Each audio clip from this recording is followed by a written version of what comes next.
দক্ষিণ চব্বিশ পরগনা জেলার পাথর প্রতিমা ব্লকের দিগম্বরপুর গ্রাম পঞ্চায়েতের ভোলাহাট থানার গুরুদাসপুর এলাকায় বাড়িতেই দুই বোনকে নৃশংসভাবে কুপিয়ে খুন। স্থানীয় সূত্রে জানা যায়, বাসন্তী প্রামাণিক এবং বিশা প্রামাণিক দুই বোন একটি বাড়িতে থাকতেন।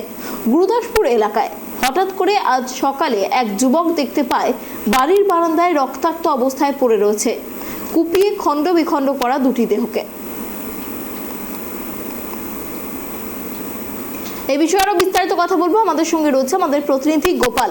গোপাল, দেখো একটি নৃশংস ঘটনা সাত সকালে এবং দুই বোনকে কুপিয়ে খুনের ঘটনা দেখা গেল। ঠিক কি ঘটনা ঘটেছে, কি জানা যাচ্ছে? অনন্যা, তোমাকে বলি, একটা মর্মান্তিক খুন বলতে পারো। দুজন একদম অসহায় মৃত মহিলা, যারা কিন্তু বিবাহ করেনি, তারা তার বাড়িতে থাকতো, কোনো পুরুষ তার বাড়িতে থাকতো না। একজনের বয়স 50-এর উপরে, একজনের 50 ছুঁই। দুই বোন আনতো, কিছু জায়গা জমি আছে, চাষবাস করতো, ধান বিক্রি করতো, কোন রকমে তাদের সংসার চলতো। তাদেরকে নৃশংসভাবে খুন হতে হবে, এটা কিন্তু একটা বিরাট ব্যাপার।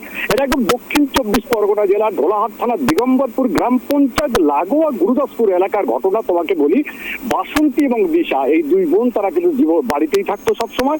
হঠাৎ করে আজকে সকালে এখানে লক্ষ্মী বাজার কাছাকাছি এলাকার লোকজন যাচ্ছিল এবং সেই পথে যখন যায়, তারা জানে এই বাড়ির যে মহিলা রয়েছে তারাও বাজারে যায়, বাজারে যাবে।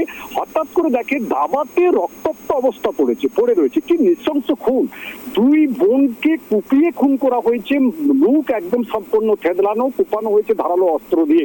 তবে এই ঘটনার খবর পাওয়ার সঙ্গে সঙ্গে ঢোলাহাট থানার পুলিশ, আইসি সাহেব নিজে, সমস্ত পুলিশ কিন্তু সেখানে রয়েছে। এটা একটা বড় তদন্ত ইতিমধ্যে শুরু করা হচ্ছে। ময়না তদন্তের জন্য ইতিমধ্যে সেই দুটো যে মহিলার দেহ রয়েছে তাদেরকে নিয়ে যাওয়া হচ্ছে।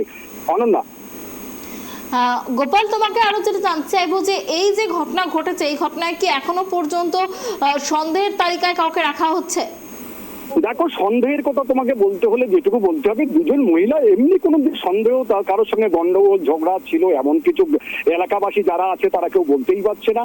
এরা নিজেরা আনতো, নিজেরাই খেত, দুজনেই থাকতো, একদম বয়সও হয়ে গেছে। তুমি বুঝতে পারছো এদের যে কে শত্রু থাকবে সে ব্যাপারে কিন্তু এখনো কোনো কিছু জানা যায়নি। তবে পুলিশ তদন্ত শুরু করছে। তদন্তের পরে অ্যাকচুয়ালি বা ময়না তদন্তের পরেই উঠে আসবে প্রকৃত হত্যার ঘটনাটা কি রয়েছে, কিভাবে খুন করা রয়েছে। তবে প্রশাসনের পক্ষ থেকে এখানে যে লোহার রড বা অন্যান্য জিনিসপত্র পড়েছিল সেগুলো কিন্তু তা সংগ্রহ করে নেওয়া হচ্ছে। এছাড়া আশেপাশের যে সমস্ত জায়গায় বাড়ি ঘরদোর আছে তাদেরকে জিজ্ঞাসাবাদ করা হচ্ছে। অনন্যা, অনেক ধন্যবাদ গোপাল আমাদের সঙ্গে থাকার জন্য। আপনাদের জানিয়ে রাখি, সাত সকালে নৃশংস খুনের ঘটনা, দুই বোনকে নৃশংসভাবে কুপিয়ে খুন। স্থানীয় সূত্রে যেমনটা জানা যায়, বাসন্তী প্রামাণিক এবং বিশা প্রামাণিক দুই বোন তারা একটি বাড়িতে থাকতেন এবং আজ সকালে তাদেরকে এক যুবক দেখতে পায় তাদের বাড়ির বারান্দায়। তাদের রক্তাক্ত দেহ পড়ে রয়েছে, কুপিয়ে খণ্ড বিখণ্ড করা হয়েছে দুটি দেহ। এখনো পর্যন্ত এই ঘটনায় কাউকে গ্রেপ্তার করা হয়নি।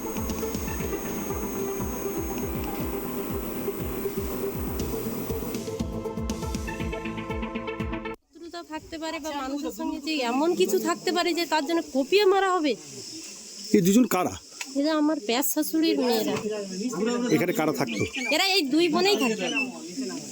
দুই বোনে এখানে থাকে? দুই বোনেই থাকে। কোনো পুরুষ না, কেউ কোনো পুরুষ টুরুষ থাকে না। কি নাম জানা আছে?